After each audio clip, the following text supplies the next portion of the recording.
أموالكم ولا أولادكم عن ذكر الله ومن يفعل ذلك فأولئك هم الخاسرون. صدق الله العلي العظيم وصدق رسوله النبي الكريم ونحن على ذلك من الشاكرين والشاكرين والحمد لله رب العالمين. رب اشرح لي صدري ويسر لي أمري واحلل عقدة من لساني يفقهوا قولي. سبحانك لا علم لنا إلا ما علمتنا إنك أنت العليم الحكيم. اللهم رب زدني علما. اللهم إنا نسألك علما نافعا. اللهم جنبنا الفواحش والمعاصي والخطايا والزلل ما ظهر منها وما بطن.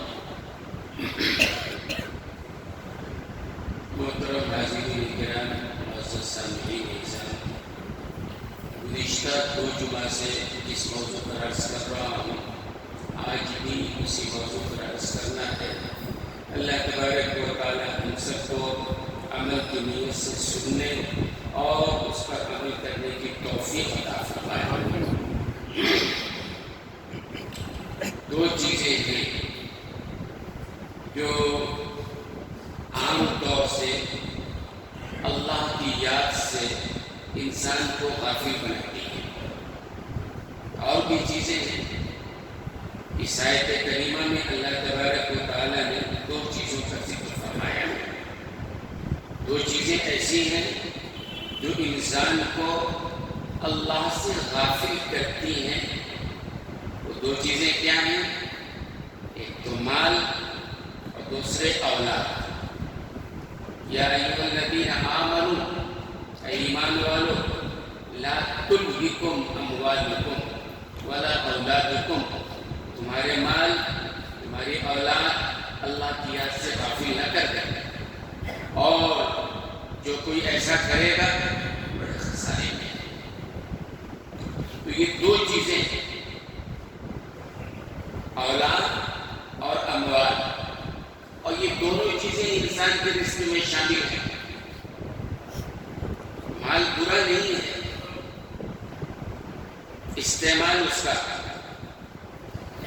اللہ نے مال دیا، اس کے بغیر گاڑی نہیں چلتی. لیکن مال آ جائے اس کا صحیح استعمال بھی بڑا مشکل کام ہے. آپ نے دیکھا ہوگا کچھ لوگ ایسے ہوتے ہیں جو سانپ کا منتر جانتے ہیں. سانپ پکڑنے والے جو ہوتے ہیں وہ منتر جانتے ہیں. وہ سانپ کو چاہے جس طریقے سے پکڑ لیں، سانپ ان کو نقصان نہیں پہنچا سکتا ہے. وہ جانتے ہیں اس کے بارے میں منتر. صحابہ کے بارے میں بہت ساری چیزیں ہیں اور ان کی عظمت کی بہت ساری وجوہات ہیں. لیکن یہ ان کی عظمت کی ایک بڑی وجہ علماء نے یہ لکھا ہے کہ فتوحات آئیں، اللہ نے ان کے سامنے دنیا کا دروازہ کھولا، لیکن انہوں نے نبی اکرم صلی اللہ علیہ وسلم سے دنیا کا منتر سیکھ لیا تھا. دنیا ان کو متاثر نہیں کر سکتی. یہ دنیا دھوکے کی جگہ ہے، دھوکے کی چیز ہے. مال کو اگر آدمی خادم سمجھتا ہے، مطلب یہ ہے کہ جہاں اللہ نے بتایا جیسے بتایا خرچ کرتا ہے، اس کے لیے فائدہ مند ہے.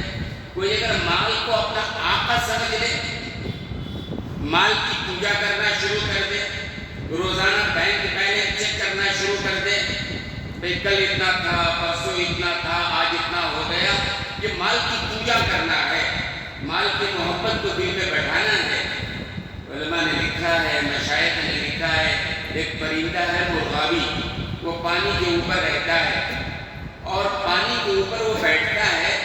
لیکن اس کو ذرا بھی اگر کہیں سے احساس ہو کہ کوئی شکاری اس کے شکار میں ہے تو پانی پر سے ہی سیدھے اڑ جاتا ہے. وہ حالانکہ پانی پہ بیٹھا ہے، اس کے پر وغیرہ بھیگے ہو تو اڑنا آسان نہیں ہوتا ہے.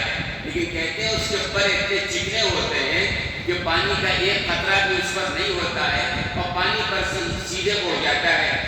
مشائخ نے لکھا ہے ایسے ہی مومن کو اپنے مال کے ساتھ معاملہ کرنا چاہیے. بھئی مال کے بغیر تو گزارا نہیں ہے نا. کھانا ہے، کپڑا ہے، گھر ہے، دوسرے معاملات ہیں، ضروریات ہیں.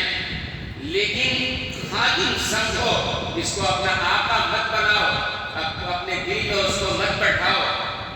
بالکل ایسے ہی جیسے کشتی بنائی جاتی ہے پانی پر چلنے کے لیے، ریت پر تو نہیں چلا سکتے نا اس کو، لیکن کشتی پانی پر چلے گی جب پانی نیچے رہے، کشتی اوپر رہے۔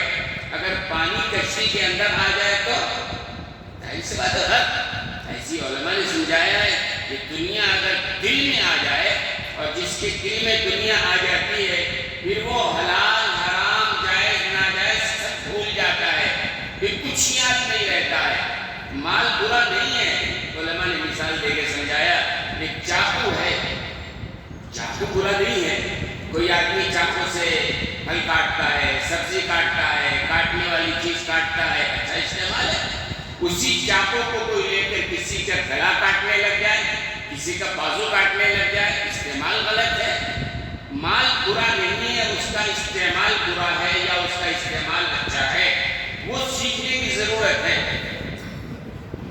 خواجہ عبید اللہ احرار رحمۃ اللہ علیہ بڑے اللہ کے ولی گزرے ہیں، سمرقند کے رہنے والے تھے، اللہ نے بڑا مال دیا تھا، ان کے ساتھ متقین کی بڑی فوج جہاں جاتی تھی، وہ بڑا محل، بڑا عالیشان محل، کہتے ہیں کہ ان کے گھوڑے کے باندھنے کے لیے وہ چاندی اور سونے کے ٹوٹے تھے، عالیشان محل، ایسا ہوگا کہ نہیں نا؟ مولانا جامی رحمۃ اللہ علیہ کے بارے میں آتا ہے، انہوں نے نام سنا تھا خواجہ عبید اللہ احرار کا، بڑے اللہ والے ہیں، بڑے بزرگ ہیں، سمرقند میں رہتے ہیں۔ تو مولانا جامی رحمۃ اللہ علیہ یہ خود اللہ والے ہیں، انہوں نے کہا چلو جا کے ملنا چاہیے، سفر کر کے گئے، اور جب سمرقند پہنچے اور خواجہ عبید اللہ احرار رحمۃ اللہ علیہ کے گھر کو دیکھا، عالیشان بنگلہ اور یہ ساری چیزیں، یہ گھوڑا، یہ گاڑی، اور گھوڑوں کے باندھنے کے لیے سونے چاندی کی یہ کھوٹے، یہ اللہ والا نہیں لگتا ہے۔ انہوں نے ایک شعر کہا، بڑے شاعر بھی تھے علامہ جامی، انہوں نے شعر کہا، نہ مرد آکس کے دنیا دوست دارت، وہ آدمی مرد خدا ہو ہی نہیں سکتا ہے جو دنیا سے اپنی محبت رکھتا ہے۔ اللہ والے نہیں ہو سکتا یہ آدمی، اتنا عالیشان محل، بنگلہ، فلاں فلاں، اور یہ سونے چاندی کے کھوٹے، یہ بات سمجھ میں نہیں آتی۔ یہ شعر لکھا انہوں نے، دل میں کہا، نہ مرد آکس کے دنیا دوست دارت، وہ آدمی اللہ کا ولی نہیں ہو سکتا ہے جو دنیا کو اتنا دوست رکھے، عالیشان۔ ہمارے یہاں بھی کچھ ایسی لوگوں کی سوچ ہے کہ مولوی صاحب غریب ہی رہنا تو اچھا طرح، ان کے پاس گاڑی، بڑی آفت آ گئی، کہاں سے ان کے پاس گاڑی آ گئی، گھر آ گیا، کہاں سے گھر آ گیا ان کے پاس، بہت سارے ہمارے یہاں بھی سوچ ہے۔ مولانا جامی رحمۃ اللہ علیہ نے یہی سوچا، شعر لکھا، دل میں کہا، اور اس کے بعد کہا ملنا بیکار ہے ان سے۔ واپس لوٹنے لگے، دوپہر کا وقت تھا، ایک مسجد میں چلے گئے، نماز پڑھی، نماز کے بعد ذرا آرام کر لیں گے، سوئے، آنکھ لگی، خواب میں دیکھا کہ میدان حشر ہے، نفسی نفسی کا عالم ہے، فرشتوں نے مولانا جامی کو پکڑ رکھا ہے، آپ حساب دو۔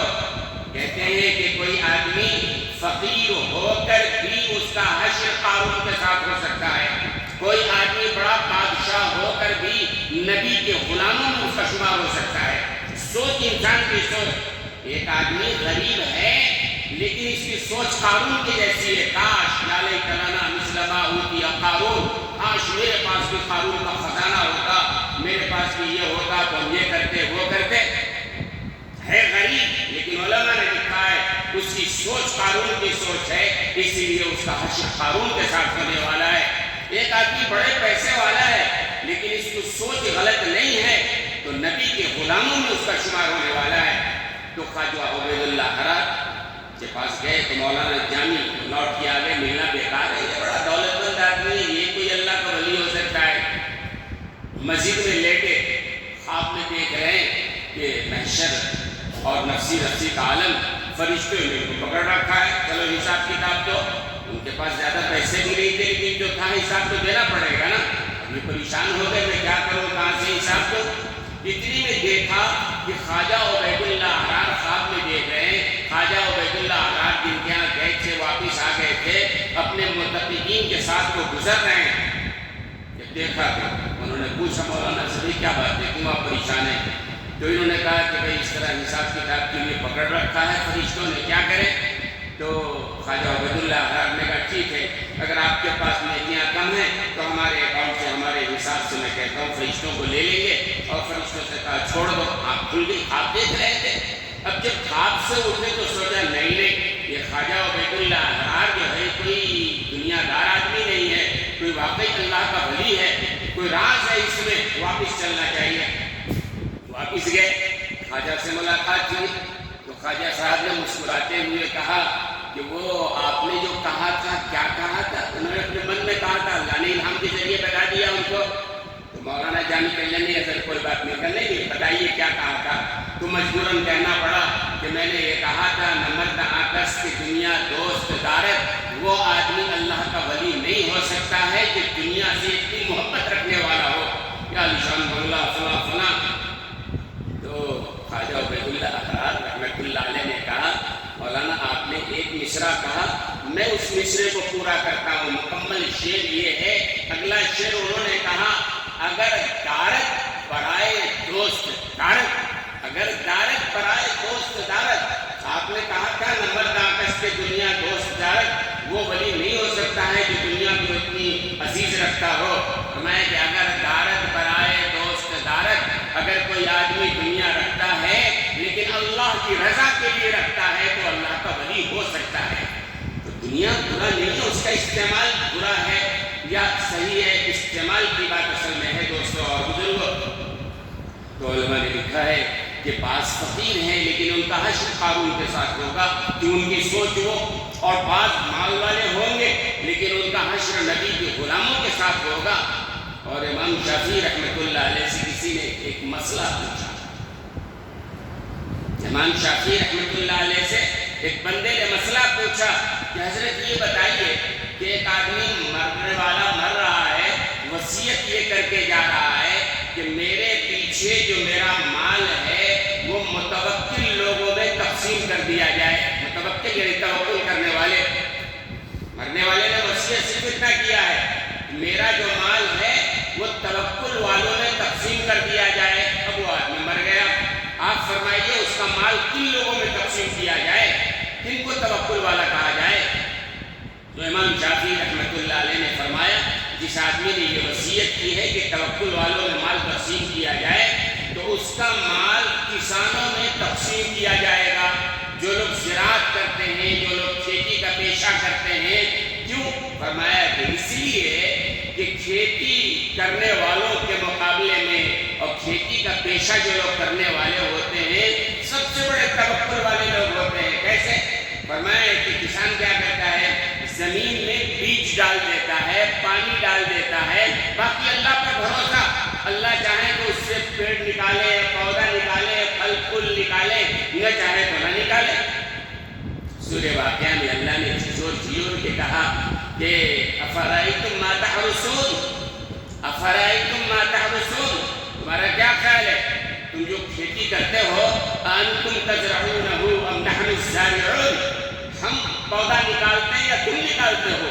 بھئی آپ نے تو اتنا کیا کہ زمین میں بیج ڈال دیا، آگے اس زمین کو پھاڑ کے وہ کوپل معصوم نرم زمین کو پھاڑ کے نکالنے والی ذات اللہ کی ذات ہے، کسان نہیں نکالتا ہے۔ پھر آگے پیڑ بڑا ہوا، اس پر پھل آنا، پھول آنا، اور یہ ساری چیزیں اللہ کے اختیار میں ہے۔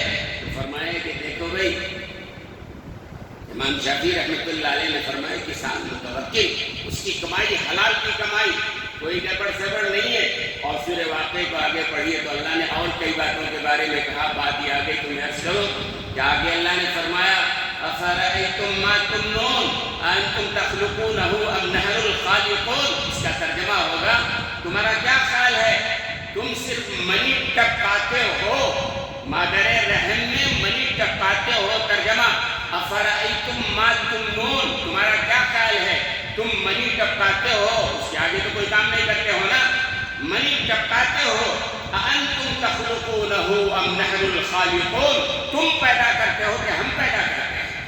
بھئی ماں کے پیٹ کے اندر مرد ہونا ہے، عورت ہونا ہے، کیسی شکل ہونی ہے، اس کی آنکھیں کیسی ہے، اس کے ناک کیسے ہے، اس کے ہاتھ کیسے ہے، اس کے اعضاء کیسے ہے، کون بنا رہا ہے؟ اللہ کہہ رہے انتم تخلقون ام نحن الخالقون، تم صرف اتنا کرتے ہو، منی ٹپکا دیتے ہو، آگے اس کی تخلیق کون کرتا ہے؟ تم کرتے ہو کہ ہم کرتے ہیں؟ ظاہر اللہ کرتے ہیں۔ پھر آگے اللہ نے کہا افرأیتم الماء الذی تشربون، وہ پانی جو تم پیتے ہو تمہارا کیا خیال ہے؟ انتم انزلتموہ من المزن ام نحن من المنزلین، کہ وہ پانی جو تم پیتے ہو بادلوں سے، آسمان سے تم اتارتے ہو کہ ہم اتارتے ہیں؟ ظاہر اللہ اتارنے والے ہیں۔ پھر آگے اللہ نے اور کہا افرأیتم النار التی تورون، اس زمانے میں آگ کی بڑی اہمیت، یہ آگ جس سے تم اپنے چولہوں کو کھانا پکانے کے لیے جو جلاتے ہو، یہ آگ کہاں سے لاتے ہو؟ یہ افرأیتم النار التی تورون، اللہ نے کہا یہ ہم نے، یہ آگ، یہ پانی، یہ ہوا، یہ غذا، یہ ہم نے دیا ہے۔ میں عرض کر رہا تھا امام شافعی رحمۃ اللہ علیہ نے فرمایا کہ متوکل کو وصیت کے مطابق کسان کو دیا جائے گا، کیونکہ وہ توکل کرنے والا ہے اللہ کی ذات پر۔ اور علماء نے لکھا ہے، حدیث میں ہے کہ اگر انسان بھی اس طرح توکل کرنے لگ جائے جیسے پرندے توکل کرتے ہیں، تو اللہ تعالیٰ اسی طرح انسانوں کو بھی کھلائے گا جس طرح پرندوں کو اللہ کھلاتا ہے۔ یہ پرندے ہیں نا، صبح کو خالی پیٹ، کوئی ان کے پاس بینک بیلنس نہیں ہے، ان کے پاس ان کے گھونسلے میں کوئی مال بھی جمع نہیں ہے، کوئی رزق بھی جمع نہیں ہے، صبح اٹھتے ہیں خالی پیٹ ہوتے ہیں، نکل جاتے ہیں، شام ہوتی ہے پیٹ بھر کے پھر واپس آ جاتے ہیں۔ اللہ پیٹ بھرتا ہے نہیں بھرتا ہے؟ سوچنے کی بات ہے نا بھائی، جو اللہ چرند و پرند کو کھلا رہا ہے، جو اللہ بلی اور چوہے کو کھلا رہا ہے، جو اللہ اور جانوروں کو کھلا رہا ہے، کیا اپنے محبوب کی امت کو نہیں کھلائے گا؟ انسان جو اشرف المخلوقات ہے اس کو نہیں کھلائے گا؟ اس کے مقابلے میں ایک بزرگ گزرے ہیں ابن عطا سکندری رحمۃ اللہ علیہ، فرماتے ہیں، اور سے سنو بات سمجھ میں آئے گی، اس کا مسئلہ سمجھ میں آئے گا۔ فرماتے ہیں حضرت عطا سکندری، اگر کوئی آدمی اللہ سے یہ دعا کرے اے اللہ مجھے رزق نہیں چاہیے، اے اللہ مجھے رزق نہیں چاہیے، رزق نہ چاہنے کی دعا کرے گا، پھر بھی اللہ اسے رزق کھلائیں گے۔ کیوں؟ کیونکہ اللہ نے ذمہ لے رکھا ہے، اللہ نے ذمہ لے رکھا ہے۔ اگر کوئی اللہ سے یہ دعا کرے اللہ آپ کا رزق نہیں چاہیے، پھر بھی اللہ اس کو کھلائیں گے۔ تو کوئی آدمی اگر اللہ کی اطاعت کرے اور اللہ کے سامنے جو ہے عبادت کرے اور اللہ سے مانگے، اللہ اس کو نہیں کھلائیں گے؟ بلا شبہ اللہ کھلائیں گے۔ رزق کا مسئلہ اتنا بڑا مسئلہ نہیں ہے، مسئلہ اصل میں ہم نے ہماری سوچ کا بنایا ہوا ہے اور مسئلے کو ہم نے ہوا بنایا ہے۔ تو میں یہ کہہ رہا تھا کہ صحابہ کی بڑی بات یہ تھی کہ صحابہ نے نبی سے دنیا کا منتر سیکھ لیا تھا، ان کے قدموں میں دنیا آئی لیکن وہ ٹچ سے مس نہیں ہوئے، اور ان واقعات کو سننا چاہیے، صحابہ کے واقعات کو، دل پر اثرات قرآن کریم نے بڑے یُؤْثِرُونَ عَلَىٰ أَنفُسِهِمْ وَلَوْ كَانَ بِهِمْ خَصَاصَةٌ، کیسا ذہن بنایا تھا نبی نے۔ ایک دفعہ حضرت عائشہ صدیقہ رضی اللہ تعالی عنہا روزے سے ہیں اور روزے کی حالت میں گھر میں ایک روٹی ہے، افطار میں وہی استعمال ہونا ہے۔ دروازے پہ کسی فقیر نے دستک دیا کہ چاہیے کچھ، حضرت عائشہ صدیقہ رضی اللہ تعالی عنہا نے خادمہ سے کہا وہ روٹی اٹھا کے دے دو۔ خادمہ کہنے لگی کہ اگر وہ روٹی دے دیں تو افطار کے وقت افطار کے لیے کچھ نہیں ہے۔ حضرت عائشہ صدیقہ رضی اللہ تعالی عنہا نے کہا دے دو، پھر بھی دے دو، افطار کے لیے ہمارے گھر میں کچھ نہیں ہے، پھر بھی اس مانگنے والے کو دے دو، اللہ دینے والا ہے۔ وہ روٹی اس کے علاوہ گھر میں کچھ نہیں ہے، خادمہ نے اٹھا کے دے دیا اس فقیر کو۔ افطار کا وقت جب آیا تو یہ ہوا افطار کے وقت کہ ایک آدمی جس کے یہاں سے عام طور سے ہدیہ دینے کا معمول نہیں تھا، ایک اجنبی آدمی کے یہاں سے ایک بکرا، سالی بکرا، تلا ہوا بکرا دروازے پہ دستک ہوا اور اس نے ہدیۃً لا کے پیش کیا۔ افطار کے وقت ہے عائشہ صدیقہ رضی اللہ تعالی عنہا نے خادمہ سے کہا اور تم بھی بیٹھ کے کھاؤ، اس روٹی کے مقابلے میں اللہ نے یہ بہتر غذا بھیجا۔ ایسا اور ہے کہ جابر بن عبداللہ رضی اللہ تعالیٰ عنہ صحابہ کی بات کر رہا ہوں، اللہ ہمیں بھی سمجھنے اور اللہ ہمارے دلوں میں بھی وہ بات بٹھائے اور ہمارے بھی وہ جذبات بنائے۔ حضرت جابر بن عبداللہ رضی اللہ تعالیٰ عنہ ایک دفعہ کہیں سے ان کے پاس 6 لاکھ درہم آ گیا۔ صحابہ غریب نہیں تھے، بہت سارے صحابہ اللہ نے دروازہ کھولا تھا، فتوحات کا دروازہ، مال غنیمت کے ذریعے سے مال آنا شروع ہوا ان کے گھروں میں، تو دولت آنے کے بعد بھی بدلے نہیں وہ۔ حضرت جابر بن عبداللہ کے پاس شام میں 6 لاکھ درہم کسی نے ہدیے کے طور پر بھیجا۔ حضرت مغرب پڑھ کے گھر گئے، بڑے پریشان تھے۔ پہلی محترمہ نے پوچھا کیا بات ہے، آپ پریشان نظر آ رہے ہیں؟ تو حضرت جابر بن عبداللہ نے کہا کہ ہاں ایک مصیبت آ گئی ہے۔ پوچھا کیا ہوا ہے؟ کہا کسی نے 6 لاکھ درہم دے دیا ہے، اب میں بہت پریشانی محسوس کر رہا ہوں۔ ہمارا مسئلہ تو یہ ہے کہ جیب خالی ہو تو پریشان ہوتے ہیں، جیب بھرا ہو تو کوئی پریشانی نہیں۔ ان کے ہاں پیسہ آیا، دنیا آ گئی، پریشان ہو گئے۔ بیوی نے مشورہ دیا اس میں پریشان ہونے کی کیا بات ہے، آپ غریبوں میں تقسیم کر دیجئے۔ کہا جزاک اللہ، بہت اچھا مشورہ دیا۔ مدینے میں اعلان کر دیا، غربا آتے رہے اور رات بھر بیٹھ گئے تقسیم کرنے کے لیے، تمام یتیموں کو غریبوں کو دیتے رہے۔ صبح فجر کے وقت تک وہ 6 لاکھ درہم تقسیم ہو گیا تھا۔ جا کے لیے محترمہ کے پاس گئے اور جا کر شکریہ ادا کیا کہ تم نے کیا، صحابہ یہ تھے، دنیا سے دل نہیں لگایا۔ عائشہ صدیقہ رضی اللہ تعالیٰ عنہ کے بارے میں آتا ہے کہ ان کو ایک بار 6 نہیں 12,000 درہم مال غنیمت میں آیا۔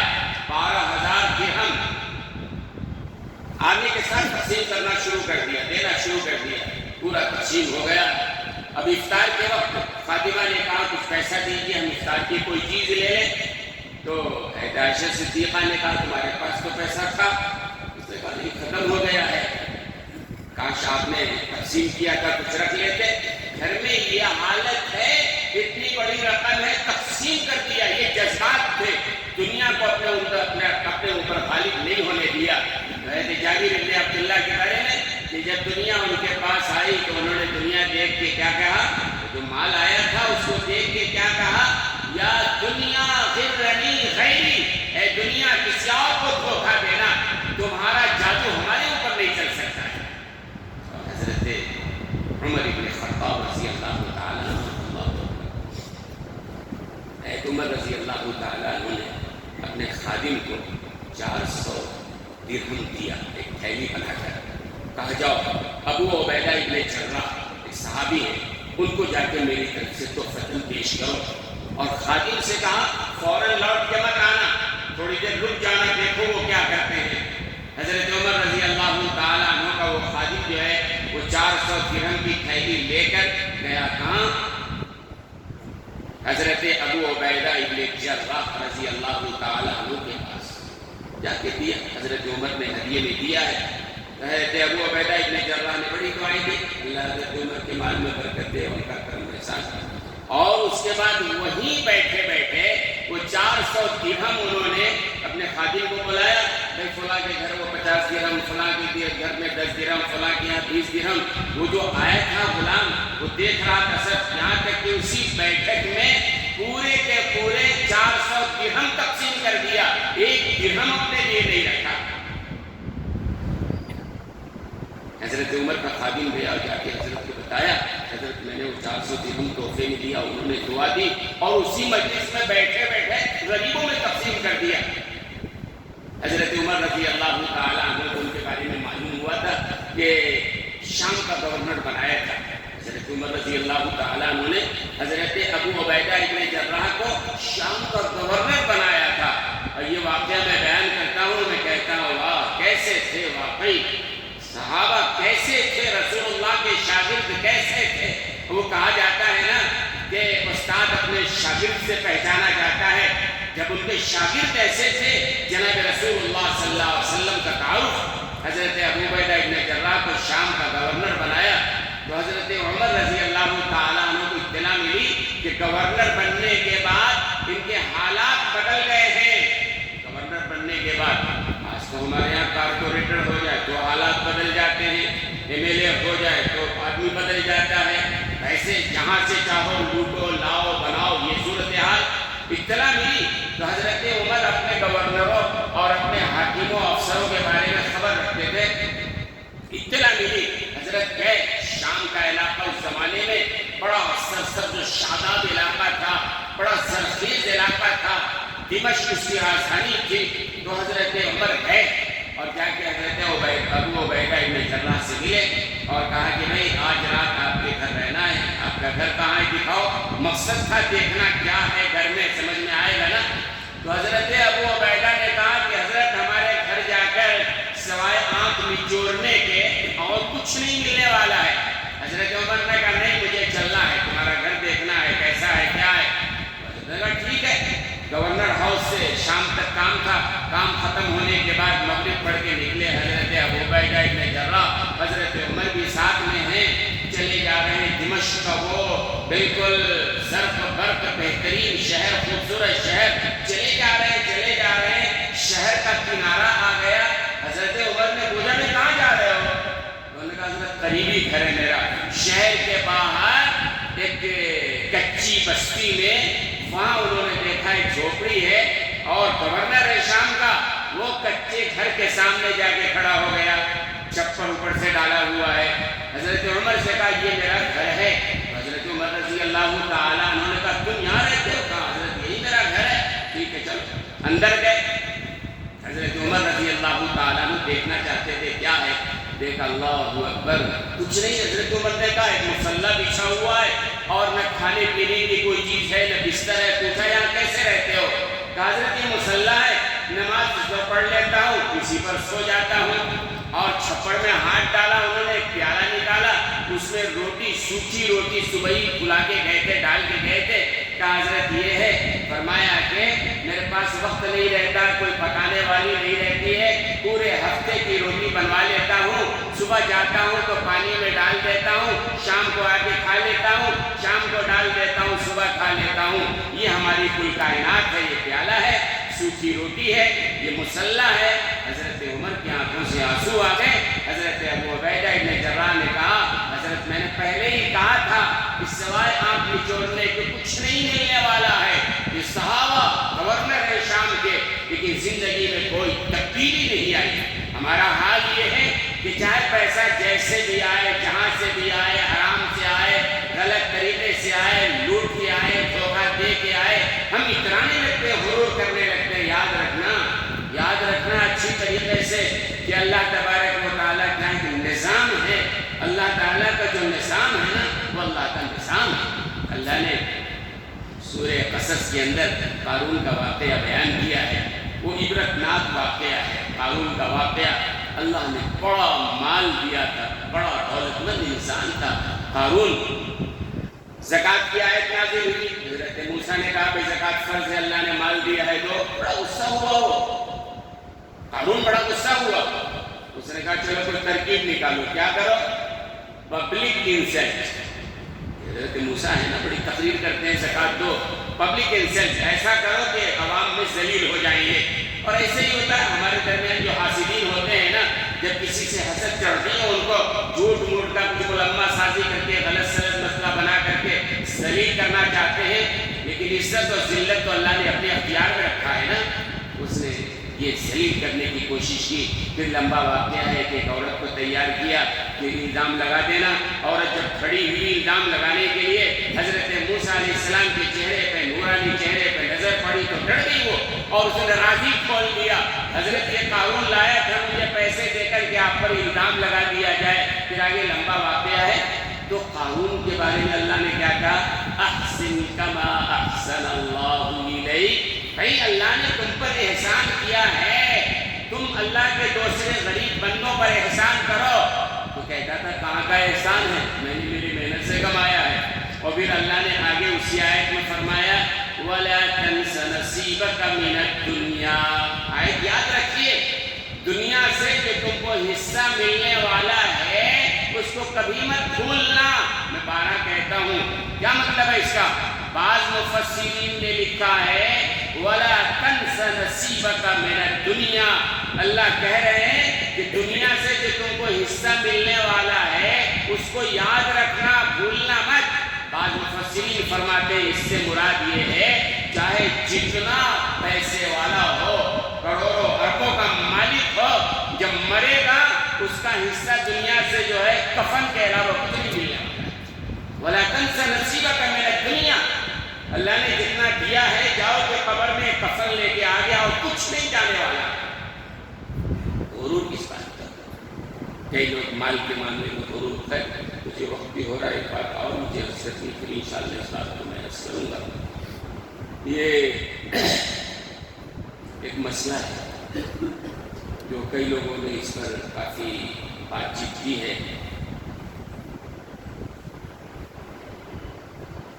پچھلے دنوں اس معاملے میں بڑی بات ہوئی کہ کرسیوں کے سلسلے میں کرسی پر بیٹھنے والوں کی تعداد بڑھتی چلی جا رہی ہے۔ آج سے 10-15 سال پہلے شاید اکا دکا کئی مسجد اور جو مجبور ہوتے تھے نیچے بیٹھ کے پڑھ لیتے تھے، اب جو ہے کرسی پر لوگ پڑھتے۔ ہر مسجد کا مسئلہ ہے۔ ان کا کہنا تھا اب یہ چرچ میں جس طرح کرسیاں لگتی ہیں ہماری مسجدوں میں کرسیاں لگتی چلی جا رہی ہیں، بڑھتی چلی جا رہی ہیں، اور کرسی پر بیٹھنے والوں کی تعداد بڑھتی چلی جا رہی ہے۔ ان صاحب کا کہنا تھا، پہلے میں سوال سمجھاتا ہوں پھر جواب سمجھ میں آئے گا۔ ان کا کہنا تھا ایک بندہ ہے چل کے آتا ہے گھر سے، روڈ پہ چلتا ہے، دکان میں چلتا ہے، اپنے کام کے لیے چلتا ہے، مسجد میں بھی آتا ہے، کرسی اٹھاتا ہے، اپنی پسند کی جگہ پہ کرسی ڈالتا ہے اور پھر کرسی پہ بیٹھ کے نماز پڑھتا ہے۔ آنے میں، جانے میں، اپنا کام کرنے میں، چلنے پھرنے میں کوئی پریشانی نہیں، لیکن کرسی پہ بیٹھ کے پڑھتا ہے نماز وہ۔ میں نے ان سے کہا کہ بھائی ہو سکتا ہے ایک آدمی کو چلنے میں تکلیف نہ ہو لیکن سجدے میں تکلیف ہوتی ہو، گھٹنے میں درد ہو، کمر میں درد ہو سکتا ہے نا بھائی۔ ایک آدمی چل پھر رہا ہے، دیکھ رہے چل رہا ہے لیکن اس کی تکلیف ہے۔ کبھی پچھلے دنوں ایک صاحب اچھے خاصے تھے، کھڑے ہو کے نماز پڑھتے تھے، اچانک دیکھا تو کرسی بیٹھ کے پڑھنے لگے۔ پوچھا میں نے کیا پریشانی ہے، کیا بیماری ہے؟ تو انہوں نے کہا کہ نہیں کمر میں گھٹنے میں درد نہیں ہے، ہارٹ کا پرابلم شروع ہوا تو ہمارے ڈاکٹر نے کہا کہ سر مت جھکانا، اس لیے میں کرسی پہ بیٹھ کے کیونکہ سجدہ نہیں کر سکتا ہوں اس لیے کرسی پہ بیٹھتا ہوں۔ یہ اس کے ڈاکٹر نے کہہ دیا یہ بھی کچھ ہے۔ تو میں نے کہا بھائی آج کل درد کا اضافہ ہے، گھٹنوں میں درد ہے، پاؤں میں درد ہے، کمر میں درد ہے، ایک آدمی کو چلنے میں درد نہیں ہے، ہو سکتا ہے سجدے میں درد ہوتا ہو، گھٹنے میں درد ہوتا ہو۔ بدگمانی ناجائز ہے، حرام ہے۔ ہم بیٹھ کے یہاں سے بدگمانی کریں کہ کرسی پہ بیٹھنے والے لوگ غلط بیٹھ رہے ہیں، یہ بدگمانی کرنا حرام ہے، ناجائز ہے۔ بھائی آپ نوجوان ہیں، اللہ نے آپ کو صحت دیا ہے، اللہ نے آپ کو طاقت دی ہے، آپ کھڑے ہو کے پڑھ رہے ہیں، ٹھیک ہے، لیکن جو بندہ بیٹھ کے پڑھ رہا ہے اس کا حال تو اس کو معلوم ہے نا، اس کی کیا پریشانی ہے۔ تو انہوں نے کہا مسئلہ بتا دیجیے۔ بھائی مسئلہ ان کو بھی معلوم ہے، 12 میں نے کہا ہے بھائی شرعی مسئلہ یہی ہے کہ بغیر عذر کے قیام کو ترک نہ کیا جائے، کیونکہ قیام کھڑے ہونا نماز میں فرض ہے، ایسے ہی سجدہ فرض ہے، ایسے ہی رکوع فرض ہے، یہ فرض ہے، اور بلا عذر کے فرض کو چھوڑنا جائز نہیں ہے۔ ہاں عذر ہے، ایک آدمی نہیں کھڑا ہو سکتا ہے، اجازت ہے بیٹھ کے پڑھ لو بھائی۔ ایک آدمی سجدہ نہیں کر سکتا ہے، اشارے سے سجدہ کر لے۔ ایک آدمی رکوع نہیں کر سکتا ہے، اشارے سے کر لے۔ پھر نے سمجھایا ہے، ظاہر سی بات ہے جو لوگ مسجد میں آتے ہیں، اللہ کے گھر میں آتے ہیں، ظاہر سے نماز پڑھنے کے لیے آتے ہیں، کوئی شوق کرسی پہ بیٹھنے کا شوق نہیں ہے ان کو۔ ان کے گھروں میں کرسی ہے، ان کی دکانوں میں کرسی ہے، صوفہ ہے، آرام دہ۔ مسجد میں آتے ہیں عبادت کے لیے، ان کی تکلیف ہے، ان کے گھٹنے میں درد ہے یا ان کے کمر میں درد ہے یا ان کے ہارٹ کا مسئلہ ہے یا کوئی اور مسئلہ ہے۔ بدگمانی ناجائز اور حرام ہے۔ مجھے شیخ سعدی رحمۃ اللہ علیہ کی ایک بات یاد آئی، غور سے سنیں تو زبان ذرا بند کرنے میں آسانی۔ ہماری زبان آج کھلتی ہے دوسروں کے لیے، اپنے لیے نہیں کھلتی ہے۔ آج ہماری زبان جب کبھی کھلتی ہے دوسروں کے لیے، غیروں کے لیے، غیروں پر تنقید کرنے کے لیے، اعتراض کرنے کے لیے، کیڑے نکالنے کے لیے، اپنی ذات پر نہیں۔ 15 سال 17 سال کی عمر ہوگی، تو ایک قافلے کے ساتھ کہیں سفر میں نکل رہے تھے وہ، ان کے والد محترم بھی اس قافلے میں تھے۔ رات میں کہیں قیام ہوا، شیخ سادی نوجوان تھے، بچے کہہ لیجیے 15-16 سال، یہ اٹھے تہجد کے وقت میں اور تہجد پڑھی انہوں نے۔ باقی اور لوگ جو سفر میں تھے وہ سب سو رہے تھے، کوئی تہجد کے لیے نہیں اٹھا تھا، ان کے والد محترم اٹھے ہوئے تھے۔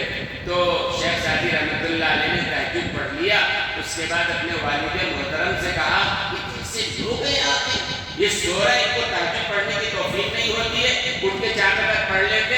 تو ان کے والد محترم نے جو کہا وہ میں سنانا چاہتا ہوں۔ والد محترم نے کہا بیٹے تو بھی سوتا رہتا، یہ بہتر تھا تمہارے تہجد پڑھ کر اعتراض کرنے سے۔ 4 رکعت تہجد پڑھ لیا تم نے اور اعتراض کرنا شروع کر دیا سب پر، یہ سب لوگ سو رہے تہجد نہیں پڑھ رہے، تو بھی سوتا رہتا، یہ بہتر تھا۔ اس لیے کسی کے بارے میں زبان کھولنے سے پہلے 1000 بار سوچو بھئی یہ بیٹھنے والے کس بیماری میں ہیں، کیا پریشانی ہے۔ وہ حدیث بھی یاد رکھو، لا تظہر الشماتۃ الیقین فیرحمہ اللہ ویبتلی۔ آپ جب کسی پر بدگمانی کرتے ہیں، کسی کے بارے میں غلط بات کہتے ہیں، یوں ہی بیٹھے ہوئے ہیں کرسی پر، تو کیا ہوگا؟ اللہ ان پہ رحم کر دے گا اور اللہ آپ کو اس بیماری میں مبتلا کر دے گا۔ اللہ ہماری حفاظت فرمائے، کسی کے بارے میں غلط نہیں سوچنا۔ اگر ہم غلط سوچیں گے تو اللہ ان پر رحم کر دے گا اور ہم کو اس بیماری میں مبتلا کر دے گا۔ حق نہیں ہے کسی کے بارے میں تبصرہ کرنے کا، بھئی کرسی میں بیٹھے ہوئے بلا وجہ بیٹھے ہوئے، کوئی عذر ہوگا ان کا، آدمی اپنے بارے میں فیصلہ کرے۔ آپ کوشش کرنا چاہیے آخری حد تک، کیا بھائی ٹھیک ہے۔ ہمارے استاد محترم میں ملنے کے لیے گیا تو 70 سال کے آس پاس ان کی عمر ہوگی، تو حضرت فرض نماز کو جماعت سے پڑھتے تھے، لیکن نوافل سنن جو ہے بیٹھ کے پڑھتے تھے کرسی پہ وہ۔ تو میں نے پوچھا کہ حضرت دونوں نے بتایا کہ دراصل یہ ہے کہ نماز میں قیام فرض ہے، سب جانتے ہیں، اور فرض میں اور قیام کی اہمیت ہے۔ میں کوشش کر کے قیام میں نماز کھڑے ہو کے پڑھتا ہوں، لیکن سنن نوافل میں چونکہ اس نے درجے کی اجازت، اتنے درجے کی بات نہیں ہے، شریعت کی اجازت دی ہے، اس لیے نوافل میں بیٹھ کے پڑھتا ہوں۔ ہر آدمی کو اپنے حال کا علم ہے بھائی، پھر بھی انہوں نے کہا مسئلہ ذرا بتا دیجئے۔ مسئلہ آپ کو معلوم ہے، پھر بھی میں ایک فتویٰ سنا رہا ہوں، وہ حضرات سب لوگ سنیں، سب کے لیے فائدہ مند ہے، اور خاص طور سے وہ لوگ سنیں جن کو اللہ نے کسی عذر میں مبتلا کیا ہے، اور وہ تو بہرحال یہ فتویٰ میں لایا تھا کہ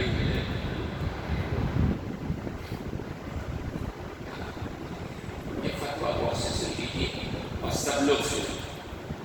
جو آدمی قیام پر قادر نہیں ہے، کیا میں کھڑے ہیں، جو آدمی قیام پر قادر نہیں ہے لیکن کسی بھی ہیئت، مثلا تشہد، تورک یا پالتی مار کر رکوع و سجدہ کے ساتھ نماز ادا کر سکتا ہے، تو اس کو زمین پر بیٹھ کر رکوع اور سجدہ کے ساتھ نماز ادا کرنا ضروری ہے۔ سمجھا آپ نے؟ کھڑے ہونے پہ قادر نہیں ہے، ایک آدمی ہے کھڑے ہونے پہ قادر نہیں ہے لیکن زمین پر بیٹھ کر رکوع اور سجدہ کر سکتا ہے۔ کھڑے ہونے پر قادر نہیں ہے، جب وہ کرسی پہ بیٹھ جائے گا تو رکوع سجدہ بھی اشارے سے ہی کرے گا۔ فرمایا کہ نہیں، کھڑے ہونے پر قادر نہیں ہے، مت پڑھو، آپ بیٹھ جاؤ، ایک کنارے بیٹھ جاؤ۔ بیٹھ کر جو آدمی رکوع اور سجدہ کرنے پر قادر ہے، اس کو بیٹھ کر زمین پر رکوع سجدہ کر کے نماز پڑھنا چاہیے۔ اس کے خلاف اگر کر رہا ہے تو صحیح نہیں ہے۔ آگے فرمایا کرسی پر بیٹھ کر رکوع اور سجدے کے اشارے سے نماز ادا کرنا جائز نہیں ہے، نماز نہیں ہوگی۔ آگے اگر قیام پر قدرت ہے، ایک آدمی کھڑا تو ہو سکتا ہے لیکن گھٹنے کمر میں شدید تکلیف کی وجہ سے سجدہ کرنا طاقت سے باہر ہو، یا وہ شخص جو زمین پر بیٹھنے میں قادر ہے مگر رکوع اور سجدہ پر قدرت نہیں رکھتا ہے، ان حضرات کے لیے زمین پر بیٹھ کر اشارے سے نماز ادا کرنا زیادہ بہتر ہے، ناجائز نہیں ان کے لیے۔ ایسے آدمی پہ بیٹھے بالکل جائز ہے. اور آگے وہ مسئلہ بھی کہ بھئی جماعت کی تصویر صفوف سب کو سیدھا کرنا ضروری ہے. اب جو لوگ کرسی پہ بیٹھیں گے وہ کس طرح سب کو سیدھی کریں گے؟ اور عام طور سے کرسیوں کا نظام کنارے میں ہوتا ہے. تو پوچھنے والے نے پوچھا کہ صف کی سیدھے کرنے کی کیا شکل ہے؟ یہ تو آپ جانتے ہیں نا کہ صفوں کو جو شروع ہونا چاہیے درمیان سے، یہ پہلی صف ہے، دونوں طرف لوگ جڑتے چلے جائیں وہاں، دوسری صف یہاں سے شروع ہوتے ہوتے ایسا کرنا درست نہیں ہے کہ ابھی دوسری صف مکمل نہیں ہوئی ہے، تھوڑے لوگ ہیں، ایک آدمی وہی دوسری صف میں وہاں کھڑا ہو گیا، درست نہیں ہے. وہ جو وہاں کھڑا ہو رہا ہے درست نہیں ہے. اس کو چاہیے کہ یہاں سے جڑے ہو. میں بھی دیکھتا ہوں، بار بار ہماری مسجد میں بھی دیکھتا ہوں کہ لوگ جڑ رہے ہیں. یہاں پر ابھی دو آدمی دوسری صف میں کھڑا ہے، پوری صف خالی ہے، ایک آدمی وہی کھڑا ہوا انتظار کر رہا ہے. نہیں، یہاں آپ کی بھی لوگ طریقہ یہ ہے. ایسی علماء نے لکھا ہے اب کرسی پہ بیٹھنے والا کنارے ہی بیٹھے گا.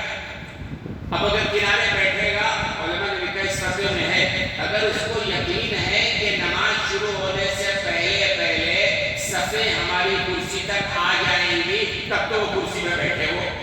اگر اس کے سمجھ میں آ رہا ہے کہ نہیں یہ سب جو آ رہی ہے ہماری کرسی تک آنے والی نہیں ہے جماعت کھڑی ہونے تک، پھر اس کو چاہیے کرسی اٹھا کر جہاں سب کا تسلسل ہے وہاں کھڑا ہو. بات سمجھ میں آ گئی؟ اللہ تبارک و تعالی ہم سب کو سمجھنے سے یقین کرنے کی توفیق عطا فرمائے. یہ کہ اعلان